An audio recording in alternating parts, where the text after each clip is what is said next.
Mammu, kas atkal ir? Man nenormāls sāp tas jobanais zobs, bļa. Un ko tu gribi, lai es tagad svētdienas vakarā daru? Un kā es varu zināt, ko darīt, bļāns, viņš tā sāp? Bļaķi, Samanta, godvārds ar tevi kaut kāds pizģets. Pagājuši piekdien tev bija pieraksts pie zobārsta, lai tu salabotu savu zobu.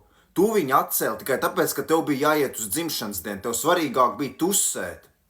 Un sakars, Agnes, kad man ielūdz jau uz savu dzimšanas dienu, es esmu vainīgs tā zobārstniecība, citu laiku nevarēja iedot. Voi, ģilavaja kalbasā ierunājās, tev sāp zobs, tev vajag, nevis zobārstniecībai.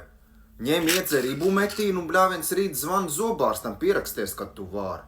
Viņi pateiks bļāviens pēc mēneša uz mēnesi ibumetīnu dzerš. Zini, Samanta, man sāk arī pie dirses palikt. Vajadzēs gaidīs mēnesi pie zobārsta. Lūdzu, sekas tavai rīcībai.